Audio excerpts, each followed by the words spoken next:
దేవుని స్తోత్రములు. సాయంకాల సమయంలో బైబిల్ స్టడీకి మిమ్మల్ని ఆహ్వానిస్తూ ఉంటున్నాం.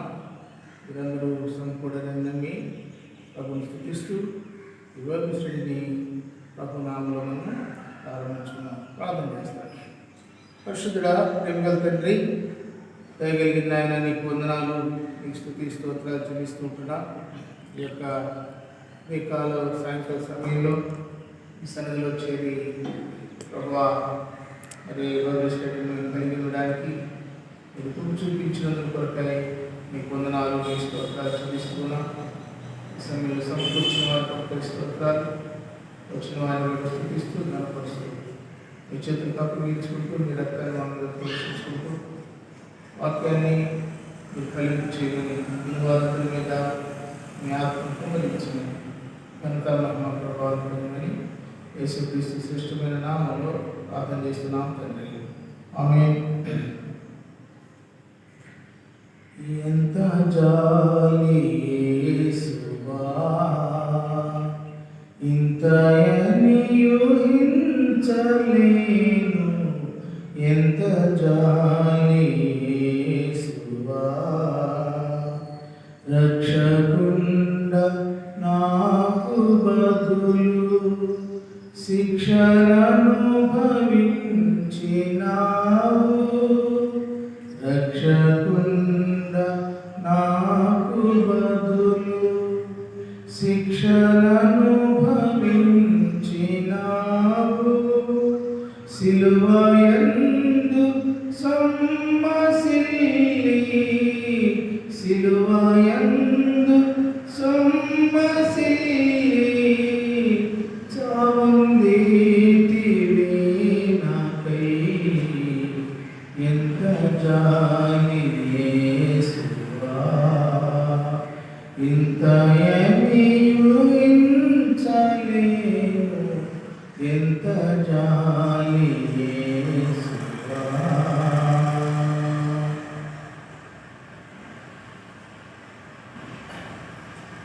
వాక్యాన్ని చదువుతున్నాం. యథావిధిగా యోహాను సువార్తలో మనం బైబిల్ స్టడీని కలిగి ఉంటున్నాం కనుక ఈ దినము యోహాను సువార్త 2వ అధ్యాయంలో ఈ భాగాన్ని మనం చదువుకుంటున్నాం. యోహాను సువార్త 2వ అధ్యాయంలోకి ఈ దినం మనం వెళ్తున్నాం కనుక ఈ 2వ అధ్యాయము మరి ఒక వచనాన్ని చదువుతాను, గమనించండి. 2వ అధ్యాయము 5వ వచనం. ఆయన తల్లి పరిచారకులను చూచి ఆయన మీతో చెప్పునది చేయడను. ఆయన తల్లి పరిచారకులను చూచి ఆయన మీతో చెప్పునది చేయడను. ప్రభు యొక్క భాగంలో మన కొరకు దీవించుగాక. బైబిల్ స్టడీలో మనం గత వారం అంతట్లో కూడా గత దినాల్లో కొత్త అధ్యాయంలో అనేక భాగాలను మనం జ్ఞాపకం చేసుకున్నాం. 2వ అధ్యాయంలో ఇదిని మనం ప్రవేశిస్తూ ఉంటున్నాం. ఈ 2వ అధ్యాయము అనేక సందర్భాలలో మరి వివాహ సందర్భాలలో చదవబడి మరి బోధన ఎక్కువ జరుగుతూ ఉంటుంది. ఎందుకంటే పెళ్లి విషయాలలోనే, పెళ్లి సందర్భంలోనే మరి ఈ వాక్య భాగము చదవబడుతూ ఉంటుంది, బోధించబడుతూ ఉంటుంది ఆ వివాహ సందర్భం కనుక. అయితే మన జీవితాల్లో ప్రతినిత్యము ఇందులో నేర్చుకోవలసిన ఒక లోతైన సంఘటన ఉంది. మరి వాక్య భాగాలు మనం చూసినప్పుడు మూలము సంఘటన మనకు తెలుసు. యేసు ప్రభు గలిలయ అనే కానాను ఊరిలో వివాహం జరుగుతుంది. ఆ వివాహానికి యేసును ఆయన శిష్యులు కూడా పిలువబడతారు. ఆయన తల్లి కూడా వివాహం అవుతుంది. అయితే ఆ విందులో ద్రాక్షారసం అయిపోతుంది. ఆ ద్రాక్షారసం అయిపోయినప్పుడు తల్లి ప్రభు దగ్గరకు వస్తుంది. అంటే ద్రాక్షారసం అయిపోయింది అని ఆ మాట ఆయనతో చెప్తుంది. అప్పుడు ప్రభు అంటాడు, అమ్మ నాతో నీకేం పని, నా సమయం ఇంకా రాలేదు అని చెప్తే ఆ తర్వాత మరి ఆమె పరిచారకులను చూచంటుంది, ఆయన మీతో చెప్పినది చేయండి, ఆయన మీతో ఏం చెప్తాడో అది మీరు చేయండి అని చెప్తుంది. ఆమె అక్కడి నుండి వెళ్ళిపో. వెంటనే ప్రభు ఆ పరిచారకులను చూచి ఏమంటాడని అంటే, మీద రాత్రి వాళ్ళ 3 ఏళ్లతో నింపండి అని వారు అంచుల మట్టుకు నింపుతారు. నింపిన తర్వాత అంచుల మట్టుకు నింపిన తర్వాత ప్రభు ఏమంటాడంటే అమీర్పూర్ నుంచి హిందూ ప్రధాన దగ్గరికి ముందు తీసుకుని వెళ్ళండి అని. కాబట్టి అయిపోయిందని అనుకున్న ద్రాక్షరసం ఇప్పుడు ఎక్కడి నుండి వచ్చిందో తెలియదు, కానీ వారు వెంటనే ఆ విందు ప్రధానాన్ని చూసినప్పుడు చాలా సంతోషిస్తారు. ఆ ద్రాక్షరసం ఎక్కడి నుండి వచ్చినో ఆ నీళ్ళు నుంచి తీసుకుని పోయిన పరిచయాలు తెలిసింది, కానీ విందు ప్రధానికి లేకపోయాను కనుక ఆ ద్రాక్షరసమైన ఆ నీళ్ళు రుచి చూసినప్పుడు విందు ప్రధాని పెళ్లి కుమారుని పిలిచి, కాబట్టి పెళ్లి కుమారుని పిలిచి ప్రశంసిస్తారు. ఏమంటే ద్రాక్షరసం చాలా బాగుంది, మొదట అందరూ కూడా మంచి పోసి చివరిలో జబ్బు రసం పోస్తారు, నువ్వైతే ఇదివరకు మంచి ద్రాక్షరసాన్ని కల్పించావు అని ఆ మాట అక్కడ రాయబడింది. నీవైతే ఇదివరకు మంచి ద్రాక్షరసం ఉంచుకుని వెళ్ళామని అతనితో చెప్పాను. గలిలయలోని యేసు కానాలో యేసు ముందు సూచక్రియను చేసి తన మహిమను బయలుపరచాడు. అందువల్ల ఆయన శిష్యులు అనేది విశ్వాసం ఉంచారు. ఇది సంఘటన, జరిగినటువంటి సంఘటన. ఈ సంఘటనలో మనం చూడవలసినటువంటి ముఖ్యమైనటువంటి అంశం ఏంటంటే దీని అంతటిలో కల్లా మెయిన్ వర్స్ ఏంటంటే ఆయన మీతో చెప్పినది చేయండి. కాబట్టి యేసు ప్రభు చెప్పింది చేసేవాళ్ళు అక్కడ ఉన్నారు కాబట్టి అక్కడ ఒక సూచక క్రియ జరిగింది. ప్రభు మహిమ అక్కడ బయలుపరచబడింది. యేసు అక్కడ మాట్లాడబడింది. యేసు ఈ మొదటి సూచక్రియ చేసి తన మహిమను బయలుపరచింది. దేవుని లేక ప్రభు యొక్క మహిమ బయలుపరచబడాలి అనంటే ఆయన చెప్పినట్లు చేసేవాళ్ళు ఉండాలి. అద్భుతం జరగాలి, ఆశ్చర్యకార్యం జరగాలి అని అంటే ఆయన చెప్పినట్లు చేసేవాళ్ళు ఉండాలి. కనుక అక్కడ ఒక అద్భుతం జరిగింది, లేక ఆశ్చర్యకార్యం జరిగింది, ఒక సూచక్రియ జరిగింది.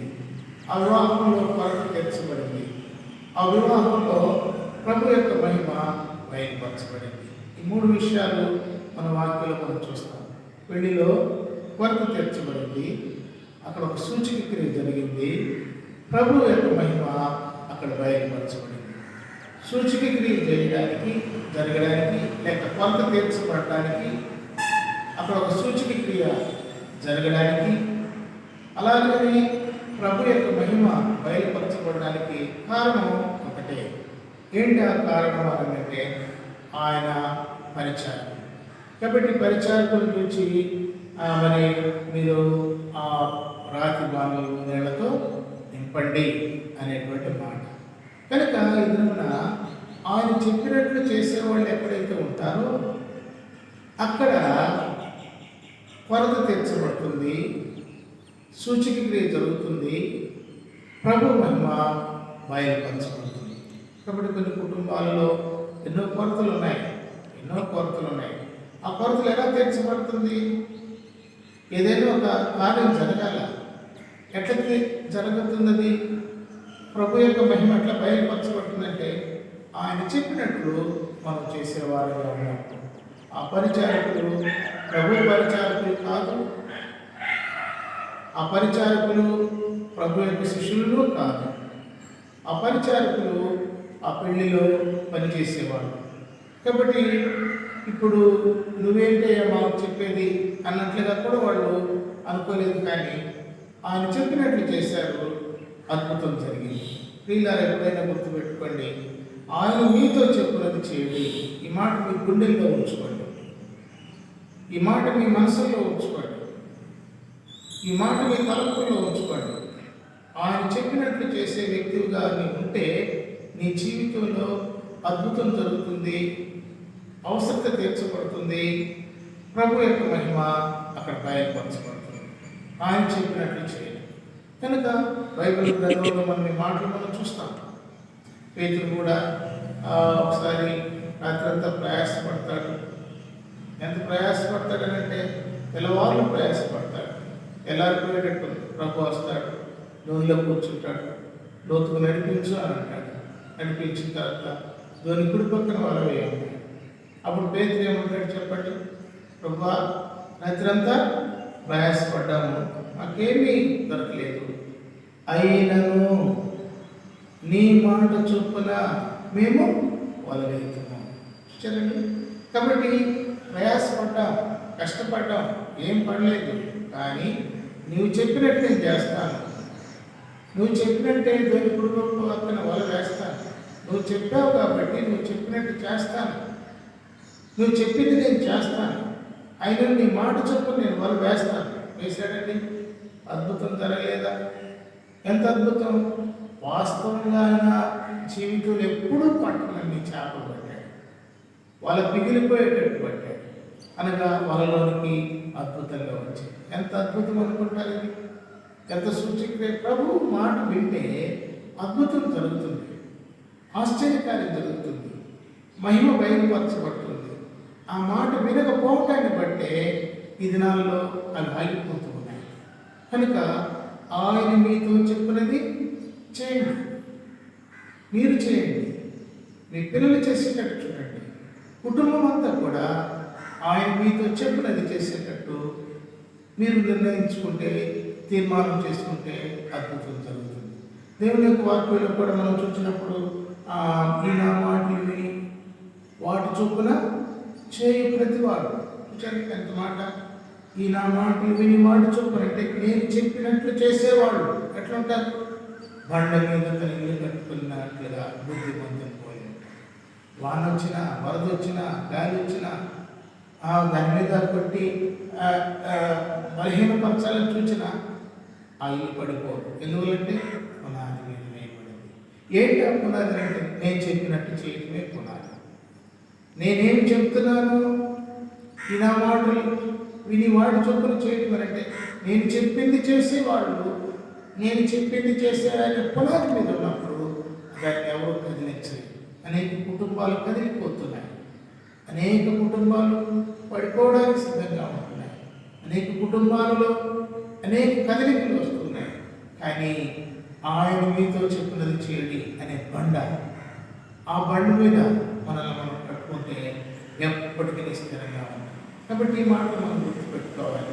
దేవుని వాక్యంలో కూడా పాత నిబంధన గ్రంథంలో మనం చూసినప్పుడు యెహోషువ ప్రజలతో చెప్తాడు ఏమిటంటే, అదిగో ఎరుకోను నేను చూపించాం, ఆ పట్టణాన్ని మనం స్వాధీనం చేసుకోవాలి. ఏం చేయాలయ్యా? కత్తులు, గుదీలు లేకపోతే ఆ యుద్ధ సామగ్రితో పోవాలన్నా అక్కడే లేదు. 7 సార్లు ఎరుకో చుట్టుతారు. 7 సార్లు ఆడ తర్వాత 7వ దినమున. కాబట్టి ఆ అనుభవాన్ని యెహోషువ గ్రంథంలో మనం చూస్తాం. దేవుడు చెప్పినట్లుగా వారికి ఎట్లా అప్పగించాడని అంటే, ఆ ఎరుక చుట్టూ తిరగండి చాలు, నేను చెప్పినట్లు చేయండి, ఆ పట్టణం చుట్టూ తిరగండి, అది మీ వశం అయిపోతుంది. అద్భుతం జరగలేదా? ఆశ్చర్యకార్యం జరగలేదా? అంటే దేవుని మహిమ ఎక్కడ బయలుపరచబడుతుందంటే, మనము వాడి మీద పోరాడి పోట్లాడి దానిని మనం జయించుకోవాలి. కానీ పట్టణం చుట్టూ తిరిగితే జయం వస్తుందా అని అనుకోవాలి, అది లేదు. అందుకనే ఆయన చెప్పినట్టు చేశారు, చేయని వాళ్ళు పొందగలిగారు. కనుక ప్రియులారా, ఈ సాయంకాల సమయంలో బైబిల్ స్టడీలో మనం నేర్చుకోవాల్సినటువంటి సత్యం ఏంటి అంటే, ఆయన చెప్పినట్లు మనం చేయడానికి మనం సిద్ధపరచుకున్నాం. ఆయన చెప్పినట్లు మనం చేయడానికి మనం సిద్ధపరచుకున్నాం. ఆయన ఏం చెప్తాడో అది చేద్దాం.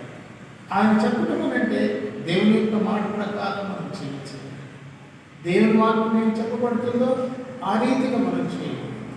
దేవుని వాక్యం ఏమని చెప్పబడుతుందో ఆ రీతిగా మనం బ్రతకాలి. దేవుని వాక్యం ఏమని చెప్పబడుతుందో ఆ రీతిగా మనం నడుచుకోవాలి. కనుక ఆయన మీతో చెప్పినది చేయండి, మీ కొరకు తీర్చబడుతుంది, దేవుని యొక్క మహిమ బయలుపరచబడుతుంది, అద్భుతం జరుగుతుంది. గుర్తుపెట్టుకోండి. కాబట్టి మీరు ఆయన చెప్పినట్లు వల వేస్తే, లేక అనుభవం కూడా మనం చూసినప్పుడు పట్టలేనంత విస్తారమైనటువంటి చాలు. ఆయన చెప్పినట్లు మనం చేస్తే బండ మీద ఇల్లు కట్టుకున్న బుద్ధిమంతుని మనం పోయిన వారంగా అనుకుంటాం. కనుక ఆయన చెప్పినట్లు చేస్తే చేయడం మన సొంతం అవుతుంది. అద్భుతమైన ఓటమి నీకు ఉండదు. ప్రభువే ఇలాంటి ప్రాకారాలనైనా నువ్వు వీటిని జయించలేను, ఇంత పెద్ద ప్రాకారంగా ఉందని నువ్వు అనుకున్నా ప్రభు ఆ కోట గోడలను కూల్చివేయగలడు. ఎందువల్లంటే ఆయన చెప్పినట్టు చేస్తే. ఎలా వచ్చింది విజయము? దాని చుట్టూ తిరుగుడు ద్వారా. దేవుడు చెప్పిన మాట యెహోషువ చెప్పాడు, యెహోషువ ప్రజలకు చెప్పాడు. కాబట్టి ఈ మాట నీవు నేను గుర్తుపెట్టుకుంటే జీవితంలో జయానికి సూచన కూడా ఆయన చెప్పినట్లు మనము చేయడం ద్వారా. కనుక బైబిల్లో ఆయన చెప్పినట్లు చేసేవాళ్ళు లేనప్పుడు ప్రభు యొక్క మాట ఆకాశమా ఆలకించు, భూమి చెవి. నేను పిల్లల్ని పెంచి పెద్దవాళ్ళు చేశాను, వాళ్ళు నా మాట వినట్లేదు, నా మిత్రులు పట్టుకున్నాను, నేను చెప్పింది చేయట్లేదు వాళ్ళు అని ప్రభు బాధ. ఈరోజు నువ్వు అర్థం చేసుకోవాలి. ప్రభు బాధ, నీవు అనుకున్నట్టు నువ్వు చేస్తున్నావు, ఎవరో చెప్పినట్టు నువ్వు చేస్తున్నావు, ప్రభు అనుకున్నట్టు నువ్వు చేయట్లేదు, ప్రభు మాట చెప్పినట్లు నువ్వు చేయట్లేదు. ఎవరో సంతోషం కొరకు, ఎవరో ఆనందం కొరకు, నీ ఆనందం కొరకు, నీ తృప్తి కొరకు నువ్వు చేసుకుంటూ వెళ్తున్నావే తప్ప ఆయన మహిమను బయలుపరచాలనే ఉద్దేశంతో ప్రభువా అది కష్టమైన, అది బాధైన, అది వేదనైనా నువ్వు చెప్పింది నేను చేస్తాను. అది నాకు కష్టం కావచ్చు, అది నాకు బాధ కావచ్చు, అది నాకు అవమానం కావచ్చు, అది నన్ను కష్టపెట్టేది కావచ్చు, అది నాకు కరువు తెప్పించేది కావచ్చు, అది నాకు ఎడబాటు కూడా కావచ్చు అని, కానీ నువ్వు చెప్పిందే నేను చేస్తాను అనేవాళ్ళు దేవునికి ఎంత అవసరం. వారి ద్వారానే ప్రభు మహిమ బయలుపరచబడతాడు. ఎందువల్లంటే ప్రభు నొచ్చుకుంటాడు. ఆయన చెప్పినట్లు నువ్వు చేయకపోతే ప్రభు నొచ్చుకుంటాడు. నీ విషయంలో నువ్వు నొచ్చుకోవా? ఎవరైనా నీ మాట వినకపోతే నువ్వు సంతోషిస్తావా? ఎవరైనా నీ మాట, ఎవరైనా నువ్వు చెప్పినట్లు చేయకపోతే నువ్వు ఆనందంతో గంతులు వేస్తావా? లేదు కదా. ఎంత నొచ్చుకుంటావో, ఎంత కష్టపడతావో, చెప్పినట్లు చేయలేదే, చెప్పిన మాట వెళ్ళలేదే అని నువ్వెంత కష్టపడతావో ప్రభు అయిన యేసు కూడా నీ విషయమై నొచ్చుకుంటాడు. హృదయంలో నొచ్చుకుంటాడు. అది నాలో కాలంలో ప్రభు నొచ్చుకున్నాడు. ఎందుకంటే వారు ప్రభువుకు అనుకూలంగా లేరు. ఆ తర్వాత వారు తలపులు, ఊహ అంత చెడిపోయింది అసలు. కాబట్టి ఆయన చెప్పినట్లు చేస్తే ఆ తరం లేకుండా పోయింది అంటున్నాను. అయితే ఒక వ్యక్తి అక్కడ కనపడ్డాడు, ఆయనే నోబహు. ఆయన చెప్పినట్లు చేయడానికి ఒక వ్యక్తి అక్కడ నిలబడ్డాడు. ఆయన చెప్పినట్లు చితిసారపు రాళ్ళతో వాడు కట్టుకోవడానికి ఒక వ్యక్తి అక్కడ దేవునికి కనబడ్డప్పుడు దేవుడు ఆయన నిర్ణయిస్తాడు. ఇదిగో నీ కొరకు, నీ కుటుంబం కొరకు వాడని నిర్మించుకో. ప్రతి జంతువు మరి జతలుగా దాంట్లో ప్రవేశపెట్టు, నేను దాన్ని మూసివేసేస్తాను. ఎందుకు ప్రభా? జల ప్రళయాన్ని, ఆకాశపు తూములు నేను పెట్టిపోతున్నాను, ఈ మనుషులు నేను నాశనము చేయబోతున్నాను. ఎందుకొరకు? వారు ఆయన మాట వినందుకు. ఎందుకొరకు? ఆయన చెప్పినట్లు చేయనందుకు, ఆయన చెప్పినట్లు వినందుకు. ఇలా ఈ దినాల్లో ఈ కరోనా ఎందుకు ఇంత తీవ్ర రూపం దాల్చిందంటే ఆయన చెప్పినట్లు చేయనందువల్లనేమో. ప్రభు నొచ్చుకున్నాడేమో. ఎంత విస్తారమైన వాక్యం కుమ్మరించబడుతున్నా, ఎంత విస్తారముగా కుమ్మరించబడుతున్నా కఠినులై ఆయన చెప్పినట్లు చేసేవారు లేనందువలన ఈ కరోనా ఇంతగా విజృంభించిందేమో. ఈ కరోనాకు ప్రభు మనసు నొచ్చుకున్నదేమో. ఈ కరోనా రావడానికి కారణం ప్రభు మనసు నొచ్చుకున్నదేమో. పరిశీలించుకో. కనుక పిల్లరా, ఆయన చెప్పినట్లు మనం చేద్దాం. ఆయన చెప్పినట్లు మనం చేయకపోతే మనకు నష్టమే. యోనాతో దేవుడు చెప్పాడు, వెళ్ళు యోనా, వాళ్ళు నా దృష్టిలో దోషులు అయిపోయారు, ప్రకటించు అని. నినివేకు వెళ్ళు అని అంటే చెప్పినట్లు చేశాడా? అది తర్షీషుకు వెళ్ళాడు. చూడండి, చెప్పినట్లు చేయలేదు, తర్షీషుకు వెళ్ళాడు. తర్షీషుకు వెళ్ళినందువల్ల ఎంత నష్టం జరిగింది? 3 రోజులు ఉండాల్సి వచ్చింది. ఎక్కడ? ఏసీ రూమ్లో కాదు, ఒక ఇంట్లో కాదు, కానీ నాచు, పీచు, భయంకరమైనటువంటి నీసు, భయంకరమైనటువంటి చేప.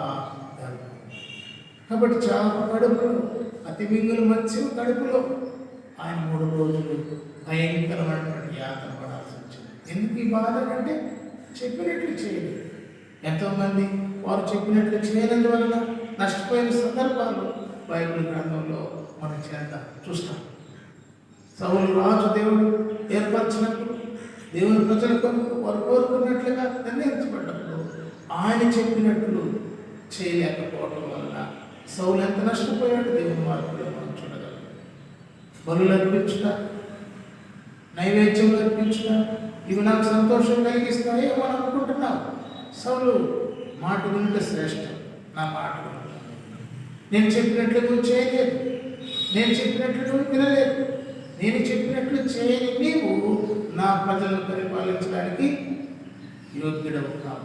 కనుక ఇప్పుడు ఈ రాజ్యం నుండి లేక ఈ నీ రాజ్యం నీ ఎత్తు నుండి తీసివేయబోతున్నాను.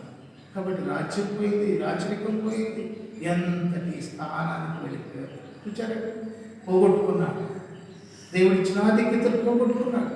సౌలుగా పిల్లరా, పోగొట్టుకోవద్దండి. దేవుడిచ్చిన ఆధిక్యతలు, దేవుడిచ్చిన కృపను పోగొట్టుకోవద్దు. దేవుడు ఎంతో ఘనతను ఇచ్చాడు. ఆయన చెప్పినట్లు చేయకపోతే వాటిని పక్కకు నెట్టివేస్తాడు, వాటిని ప్రక్కకు తీసివేస్తాడు, వేరొక స్థానాల్లోనికి వేరొకరు తప్పిస్తాడు. కనుక భయముతో వణుకుతో మన జీవితంలో ఆయన మాట మనం విన్నాం. ఆయన మీతో చెప్పినది ఎంత అద్భుతం జరిగింది.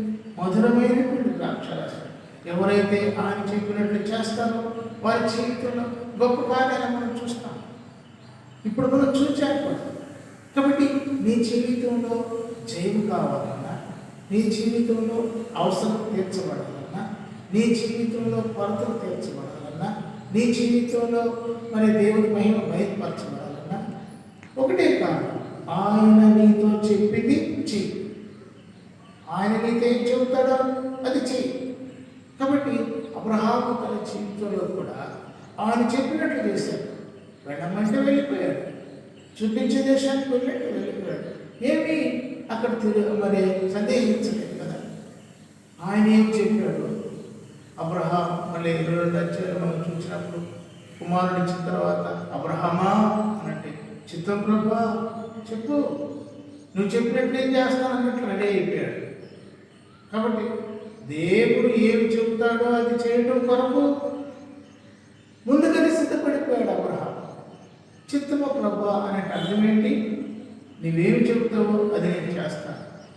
కాబట్టి ఏంటి, నువ్వు చెప్పినట్లు నేను చేస్తాను. అది ఎంతటి కార్యమైనా, అది ఎంతటి పాదము వేదన కలిగించే కార్యమైనా నీకొక్కడైన ఒక మాట తీసుకుని వెళ్ళి నాకు అర్పణగా మరి ఆ పర్వతం మీద కనిపించు అని అన్నప్పుడు నీవు చెప్పింది, నీవు నాతో ఏమి చెప్తావో అది నేను చేయకుండా ఉంటానా? తప్పకుండా చేస్తాను. కుమారుడు ఏంటి, లేక నన్ను నేనుగా అప్పగించుకోమని అప్పగించుకుంటా అన్నట్లుగా ఆయన చెప్పినట్లు చేయడానికి ముందుకు వెళ్ళాడు.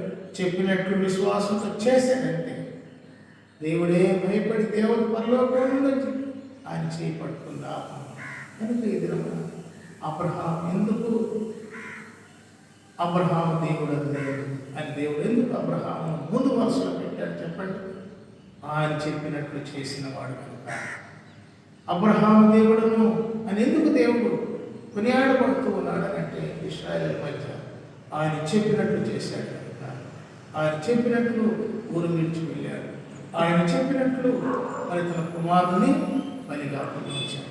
కాబట్టి ఆయన చెప్పినట్లుగానే తన జీవితకాలం అంతా నడుచుకున్నాడు.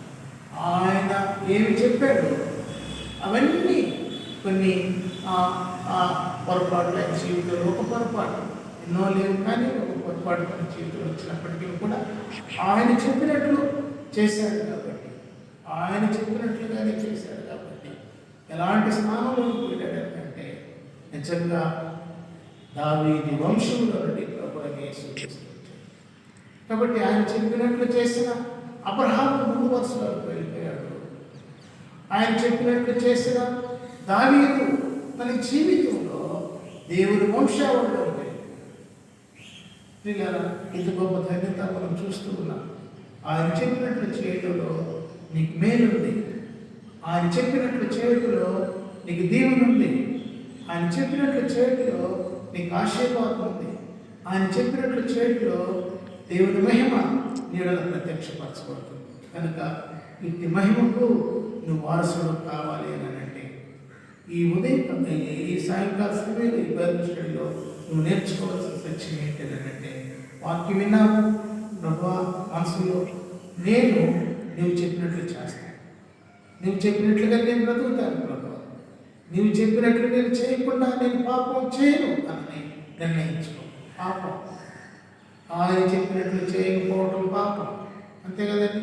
మీరు ఆ పండు తినొద్దు, ఆ పండు తినే నిశ్చయంలో చనిపోతారు అని చెప్పినట్లు చేస్తుంటే ఈ దుస్థితి ఇంత పాపం లోపల ప్రవేశించింది. ఎప్పుడైతే ఆయన చెప్పినట్లు చేయకుండా వారి తృప్తి కొరకు, వేరొకరిని సంతోషపెట్టడం కొరకు, వేరొకరి మాటలు విని ఆయన చెప్పినట్లు చేయడం వల్ల ఎంత నష్టపోయారో. దేవుని సహవాసాన్ని, దేవుని యొక్క స్వరూపాన్ని, దేవుని సన్నిధిని నుండి వాళ్ళు వెళ్ళబడుకుంటారు. చూచారు కనుక ఆయన చెప్పినట్లు చేయరు. తోటలో ఆయన చెప్పినట్లు వాళ్ళు చేయనట్టు వల్ల నష్టపోయారు. ఈ ఉదయ కాలంలో ఈ సాయంకాల బైబిల్ స్టడీలో నీ జీవితంలో జ్ఞాపకం చేసుకునేది ఏంటంటే, ప్రభువా నీవు చెప్పినట్లు నేను చేస్తాను, నువ్వు చెప్పినట్లు చేయనందువల్ల ఆదాము నష్టపోయారు, నేను నష్టపోయాను. నువ్వు చెప్పినట్టు చేయనందువల్ల మరి ప్రవక్త కూడా ఆ రీతిగా తను నష్టపోయాడు, తండ్రి యోనా ఆ రీతిగా నష్టపోయాడు. కాబట్టి నువ్వు చెప్పినట్లు నేను చేస్తాను, నువ్వు చెప్పినట్లు చేయనందువల్ల సౌలు కూడా నష్టపోయాడు కదా. నష్టపోయిన వాళ్ళు మనం చూస్తున్నాం కదా. సౌలు నష్టపోయాడు చెప్పినట్లు, ఆయన చెప్పినట్లు చేయనందువల్ల. యోనా నష్టపోయాడు చెప్పినట్లు చేయనందువల్ల, ఒక వెళ్ళమంటే వేరొక స్థలానికి వెళ్ళి. కాబట్టి ఆయన చెప్పినట్లు చేయనందువల్ల నష్టపోయినటువంటి వారిని మనం దేవుని యొక్క వాక్యంలో మనం చూస్తూ ఉంటున్నాం. అయితే చెప్పినట్లు చేసిన వారు దీవించబడ్డారు, ఆస్వాదించబడ్డారు, ఫలభరితంగా పడ్డారు. ఎవరిని చెప్పినట్లు నువ్వు చేస్తున్నావు, ఎవరు చెప్పినట్లు నువ్వు వింటూ ఉన్నావు ప్రభువైనా, లేక నిన్ను నీవే ఒక్కోసారి నీ మాట నీవే వింటా, ఇంకెవరి మాట నువ్వు అనుకున్నదే చేస్తావు, ఇంకెవరు చెప్పింది నువ్వు చేయి. కొంతమంది అట్లాంటి తత్వాలు కలిగిన మనుషుల్లో కూడా ఉంటారు, దేవుని పిల్లల్లో కూడా ఉంటారు. కాబట్టి వాళ్ళు అనుకున్నట్లుగానే చేస్తారు, వాళ్ళు ఏం తలుస్తారు అట్లాగే ఉంటారు. ప్రభువా ఇది నువ్వు చెప్పింది అయితే నేను తప్పకుండా చేస్తాను, ప్రభు చెప్పినట్లు చేయండి. ప్రభు నీకే ప్రేరేపణ ఇస్తాడో ప్రేరేపణ ప్రకారం చేయండి. ప్రభు నీకే తలంపు ఇస్తాడో తలంపు ప్రకారం చేయండి. ప్రభు తలంపులో ప్రభు ప్రేరణ అంటుకోవడానికి దుష్టుడు పరిస్థితులు ప్రయత్నించినా నువ్వు అనుకున్నట్టుగానే ఆయన మీతో చెప్పినది చేయండి. ఎందుకు నీళ్లు పోస్తున్నారు అని అనుకునవచ్చు, ఇప్పుడు నీళ్ళు అవసరమా అని వాళ్ళు ఉండవచ్చు. మీరేమన్నారండి, ఆయన చెప్పాడు, మీరు 10 నిమిషాలు పట్టి కాబట్టి దేవుని విషయంలో ఆయన చెప్పినట్లు చేయడానికి నీ మనస్సు, నీ ఆలోచన సిద్ధపడ్డప్పుడు ఎన్నో ఆటంకాలు వస్తాయి. ఇప్పుడు కాదులే, రేపులే, ఇంకొక నెలలే, అవతలలే, ఇందుకు చూసుకుందాంలే అన్నట్లుగా ఎన్నోసార్లు నీ తీర్మానాన్ని మార్చుకున్నావు. దేవుని విషయంలో చెప్పినట్లు చేయడానికి మనసున్నా చేయకపోవడానికి నీ మనసు అడ్డం వచ్చింది, నీ ఆలోచన అడ్డం వచ్చింది, నీ శరీరం అడ్డం వచ్చింది, నీ మనుషులు అడ్డం వచ్చారు, పరిస్థితులు అడ్డం వచ్చాయి, దాన్ని ఆపివేశారు. అందుకని నష్టపోతారు. కనుక ఉదయ కాలంలో నిన్ను పరిశీలించుకో. ఒకే ఒక తీర్మానంతో మరి బైబిల్ స్టడీ ముగించుకున్నాం. తీర్మానం చేసుకుంటారా?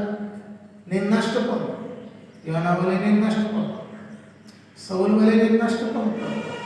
ఎందుకంటే నా జీవితంలో నేను అంత నష్టానికి నేను గురి కాదు.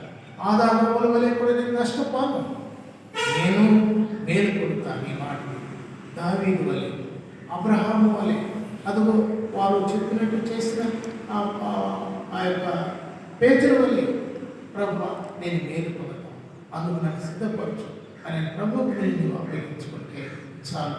ఈ జీవిత కాలంలో ముగించబడడానికి ఏకైక కారణం ఏంటంటే ఆయన నీతో చెప్పినది చేయడమే. ఇంతే ఈ జీవిత కాలపు ముగింపు. ప్రారంభము ముగింపు ఏంటంటే ఆయన చెప్పినట్లు చేయటం ప్రారంభం, ఆయన చెప్పినట్లు చేయటం ముగింపు. ఎందుకంటే గొప్ప ఆధిక్యత మన జీవితంలో లేదు. అలా ఉన్నప్పుడు పరిశుద్ధాత్మ దేవుడు మనకు సహాయం చేయగా ప్రార్థన చేస్తాం. పరిశుద్ధుడా, ప్రేమగల తండ్రి, దయగలిగిన ఆయన నీకు స్తోత్రాలు. ఇంతవరకు మీ సన్నిధిలో మమ్మల్ని నిలబెట్టి ప్రభా బైబిల్ నీ వాక్యం నీ కృప బిడ్డలకు ఇచ్చారు, ఫలింపు చేయి. ఎవరు వినారు వారు నీ వాక్యం ఫలింపును నిర్ణయించి మీ చేతులకు అప్పగించుకుంటూ మీ రక్తాన్ని ప్రోక్షించుకుంటూ యేసుక్రీస్తు శ్రేష్టమైన నామములో ప్రార్థన చేస్తూ ఉంటున్నాను తండ్రి. ఆమేన్. తండ్రి అయిన దేవుని ప్రేమ, ప్రభు యేసుక్రీస్తు వారి కృప, మీ పరిశుద్ధాత్మ దేవుని సహవాసం సదాకాలం మనందరికీ తోడు నడిపించి కాపాడబోతున్నారు. ఆమేన్. Praise the Lord. అందరికీ వందనాలు.